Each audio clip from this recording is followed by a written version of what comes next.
जय श्री हरि।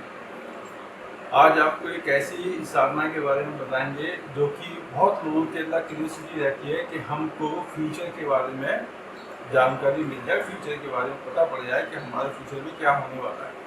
वैसे तो बहुत सारी साधना यूट्यूब पे लोगों ने बता रखी है, कल पिशाचनी से लेके बहुत सारी साधनाएं बता रखी हैं जो कि आपके भविष्य, भूत, भविष्य, वर्तमान को बताएगी, लेकिन वो तामसिक साधना जो कि घर पे आप नहीं कर सकते।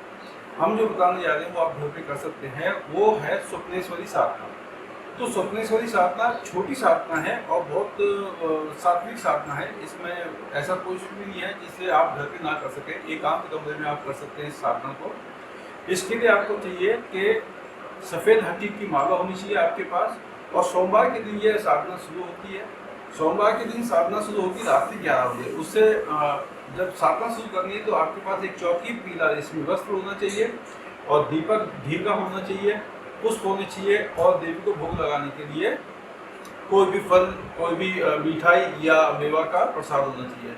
जो पहले दिन से आप मेवा या फल मिठाई का भोग लगाएंगे वही आपको पूरी साधना काल में लगाना है। दूसरा, स्वप्नेश्वरी साधना का एक यंत्र बनता है। यंत्र अगर मार्केट में मिलता है तो ठीक है, नहीं तो आप हमें कमेंट्स बॉक्स में करके वो यंत्र हमसे मंगा सकते हैं। वो यंत्र बना के दिया जाता है। उसे एक बर्तन में स्थापित करके चावलों की ढेरी के ऊपर उसकी प्राण प्रतिष्ठा करके उस यंत्र की पूजा की जाती है।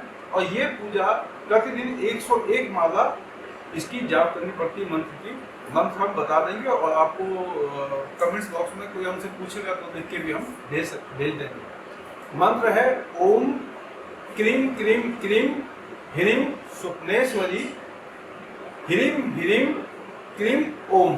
तो इस मंत्र का आपको 101 बार जाप करना है। 101 माला जाप करनी है, मतलब 10,000 जाप करने हैं आपको। और 10,000 जाप एक बार में नहीं हो पाते तो 50 ब्रह्म मुहूर्त में और 50 रात्रि काल में आपको जाप करना है। और रात्रि काल में ही इसकी पूजा होगी, क्योंकि स्वप्नेश्वरी साधना है तो सुबह में इसकी पूजा निषेध है। सूर्य उदय के बाद इसकी पूजा नहीं करनी चाहिए। अब इसका सोमवार से लेके 101 माला का आपको जाप करना है और 40 दिन तक करना है। दूसरा, जब 40 दिन पूरे हो जाए तो दशांश होम करना है इसी का, जिसमें शुद्ध घी की और शहद और खीर की मिला के आपको आहुति देनी है। और 5 कुमारी कन्याओं को भोजन करा के यथा संभव जो आपसे हो सके, दान दक्षिणा जैसी आपसे पूजा हो सके उनको संतुष्ट करके आपको ये पूजा संपन्न करनी है। अब इसका प्रयोग कैसे करना है? प्रयोग में जब कभी आपको किसी आपको भूत, भविष्य, वर्तमान या अपने साथी के बारे में, पार्टनर के बारे में कुछ पूछना है तो सोचने से पहले आपको एक पर्चे पे अपना प्रश्न लिखना है स्वप्नेश्वरी माता के लिए।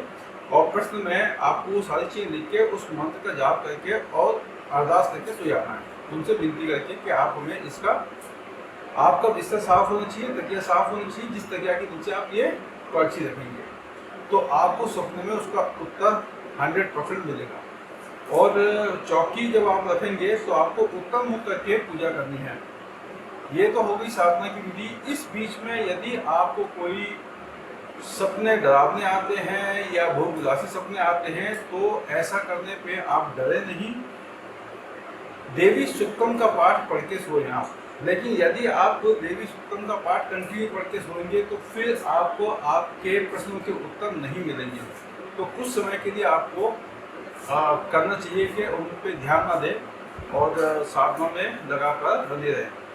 यदि भय लगता है और आप नहीं कर सकते तो साधना अधूरे में नहीं छोड़नी है। इसका परिणाम आपको फिर गलत मिलेगा, क्योंकि देवी का आह्वान करने के बाद यदि कोई अधूरी साधना छोड़ देता है तो वो देवी आपको हमेशा हमेशा परेशान करती रहेगी, किसी न किसी रूप में आपको डराती रहेगी, आपके कार्य में अवरोध पैदा करती रहेगी।